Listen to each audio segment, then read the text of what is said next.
Welcome back, Guardians. In today's report, we will discuss and attempt to explain one of the most horrific and infamous Guardians of perhaps all time. If you haven't heard the reports of Jaren Ward and the Last Word, or Dredgen Yor and the Thorn, I recommend you listen to those reports first and then seek this one out. The story of Razil Azir is one mired in legend, fame, and unforeseeable despair. The villain we know as Dredgen Yor was a man, a titan, a leader, and a savior.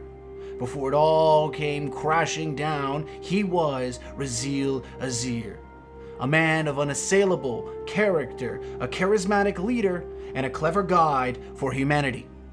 His story would begin just before the faction wars, when the city was still in its infancy, under the time we would later call the Dark Age. In this age, the city walls had yet to be formed, crafted by the legions of titans and humanity's difficult work.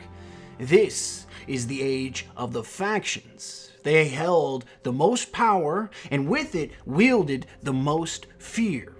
Ideologies grew from the human remnant forming under the shadow of the god of light, the Traveler. But since the end of the Golden Age, humanity has not done peace with itself well, or at all, for that matter, and have commonly looked to fight one another rather than fight for a common good, even if that common good meant long-term survival.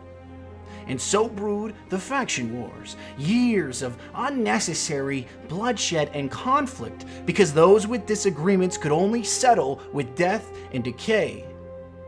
But some would not stand to allow the remains of humanity to falter or slip into the abyss. The Risen, as they were called in the Dark Age, rose to the Traveler's calling, putting an end to the faction wars and turning humanity against the newly arrived alien scavengers. And the greatest among them, the greatest champion of these Risen, was Razil Azir. He would rescue humanity from itself and form his legend amongst the onslaught of alien hordes.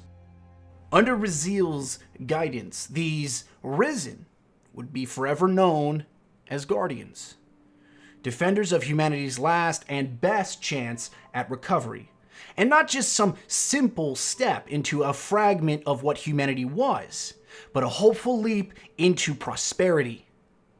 But as hope returned, and the conflict of human war faded, despair set itself upon the heart of our great champion.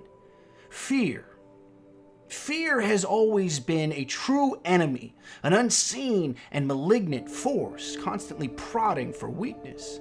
And our Razil was not immune to the fear of being unsafe, of the fear of insecurity, of the fear of being forgotten. Those stories of Razil were legend, but his fall from grace has left scars that make our hope for heroes only an illusion.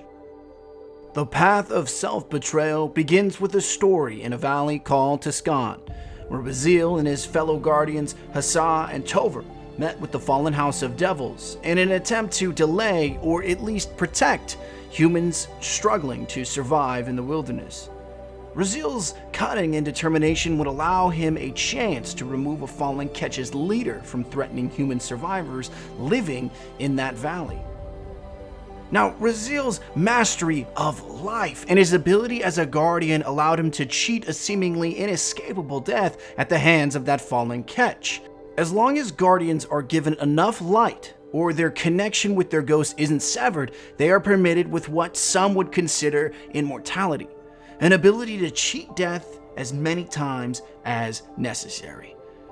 Razil knew that to defeat a fallen, you had to tempt their ego, and no fallen could pass on the opportunity to gloat over the body of a dead or dying guardian. Razil's cunning was on full display as the fallen leader arrived from the Kretch threatening the Tiskan Valley to take a guardian's corpse as a trophy.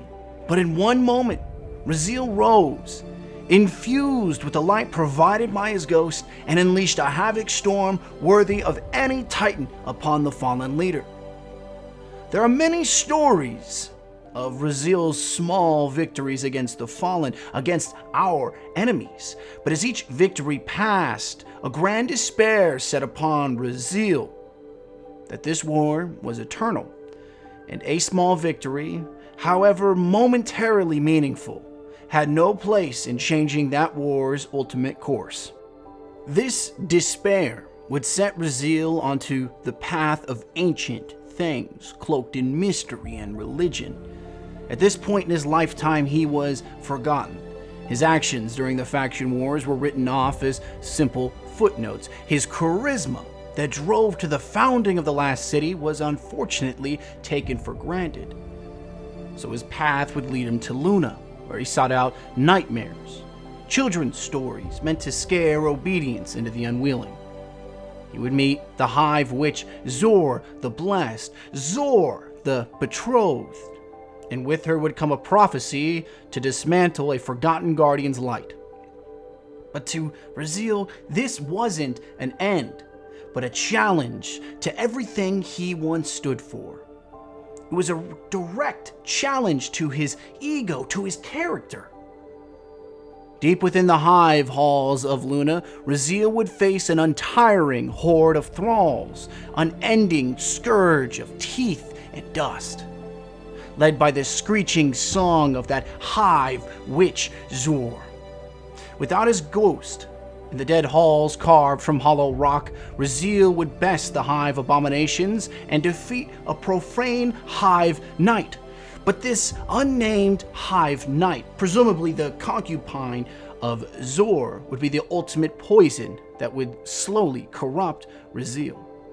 Our Titan, our forgotten hero, would take a piece of bone from the breastplate of Zor's Knight, perhaps as a memento to his legacy, perhaps to show that he should have not been so easily forgotten. Razil Azir would fashion this piece of bone to his hand cannon, the Rose. And from there, the story of Razil Azir ends, and the story of Dredgen Yor begins. The lesson that Razil's legacy teaches us isn't that guardians are immortal. It isn't that they aren't capable of failure.